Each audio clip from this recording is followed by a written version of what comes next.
você pensa no pai do Goku, qual imagem vem à sua cabeça? Um guerreiro frio que conquistava planetas e morreu tentando enfrentar Frieza? Ou um pai preocupado com o filho tentando salvar sua família? A verdade é que essas duas versões existem e, tecnicamente, ambas são oficiais. Mas existe um problema. Elas quase parecem personagens diferentes. E quanto mais eu analisava Bardock, mais eu percebia uma coisa. Dragon Ball não apenas mudou um personagem, ele mudou completamente o significado dele. E talvez esse seja um dos maiores retcons de toda a franquia. Antes de continuar, já deixa o like e se inscreve, porque aqui no Radar Saiyajin a ideia não é apenas contar Dragon Ball, é enxergar Dragon Ball de um jeito que talvez você nunca tenha percebido. Para entender essa mudança, a gente precisa voltar para 1990, quando Bardock apareceu pela primeira vez no especial O Pai de Goku. E a primeira coisa que esse especial faz é destruir qualquer ideia de que Bardock era um herói. Ele não era um guerreiro honrado. Ele não era um pai exemplar. Muito menos alguém preocupado em salvar inocentes. Bardock era exatamente aquilo que um Saiyajin deveria ser. Um conquistador de mundos. Alguém que exterminava espécies inteiras sem qualquer remorso. E sabe por que isso era tão importante? Porque Dragon Ball nunca tentou fazer você gostar dele logo de cara. Pelo contrário, o anime fazia questão de mostrar que Bardock era parte do problema. Só que então acontece algo brilhante. Pela primeira vez, Bardock experimenta o medo. Não o medo de morrer em batalha, mas o medo de perceber que alguém faria com ele exatamente aquilo que os Saiyajins fizeram durante toda a vida com outros planetas. Frieza não trai apenas Bardock. Frieza destrói todo um povo que acreditava ser indispensável. É aí que o personagem muda. Não porque ele virou bonzinho, mas porque finalmente entendeu que também podia ser uma vítima.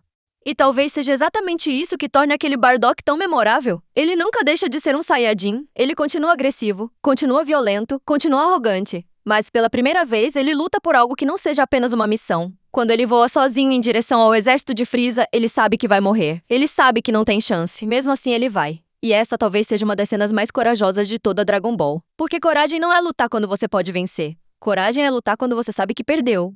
Durante muitos anos, esse foi o Bardock que todos conheciam, até que Dragon Ball Super resolveu mudar tudo. Em Dragon Ball Super Broly, Bardock reaparece completamente diferente. Agora ele demonstra preocupação com Guine, conversa sobre o futuro do filho, desconfia das ordens de Frieza, decide enviar Kakaroto para outro planeta para protegê-lo. De repente, aquele guerreiro brutal passa a agir como um pai tentando salvar sua família, e foi justamente aí que a comunidade se dividiu.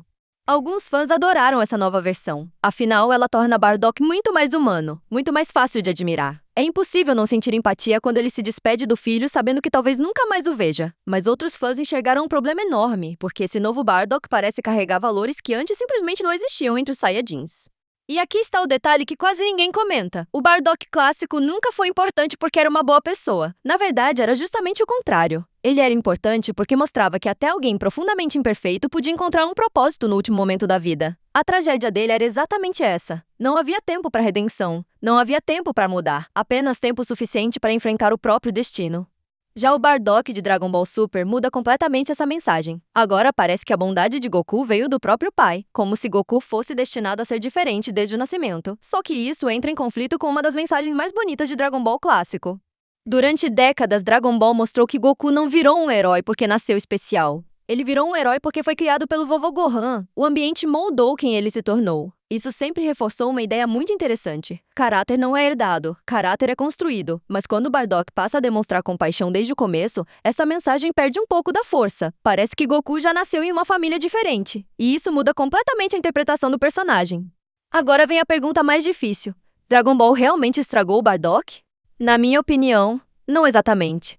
Eu acho que Dragon Ball apenas trocou uma história por outra. O Bardock clássico era uma tragédia. O Bardock moderno é uma história sobre família. Nenhuma das duas é necessariamente ruim. O problema é que elas passam mensagens completamente diferentes. Um mostra um guerreiro que descobre sua humanidade tarde demais. O outro mostra um pai tentando proteger aquilo que ama antes que seja tarde. Talvez seja por isso que essa discussão nunca termine. Porque, no fundo, não estamos comparando apenas dois designs ou duas personalidades. Estamos comparando duas filosofias diferentes sobre o mesmo personagem. E existe um detalhe curioso. Se hoje perguntarmos para um fã novo quem é Bardock, provavelmente ele imaginará o pai carinhoso de Dragon Ball Super. Já quem cresceu assistindo ao especial de 1990, dificilmente conseguirá esquecer aquele guerreiro coberto de sangue enfrentando sozinho um império inteiro, sabendo que jamais voltaria para casa. Talvez os dois Bardocks tenham seu espaço, mas, pra mim, existe algo no Bardock clássico que Dragon Ball nunca conseguiu reproduzir novamente. A sensação de que você estava vendo um homem enfrentar o destino, não porque acreditava que venceria, mas porque simplesmente não aceitava morrer ajoelhado. Agora eu quero saber a sua opinião. Qual versão do Bardock você prefere? O Guerreiro Frio do especial clássico ou o pai apresentado em Dragon Ball Super? Escreve aqui nos comentários. Eu vou ler as respostas porque essa é uma discussão que provavelmente nunca vai acabar. E se você gosta desse tipo de análise, já se inscreve no Radar Saiyajin, porque aqui a gente não assiste Dragon Ball apenas como um anime, a gente tenta entender por que ele continua marcando tantas pessoas até hoje.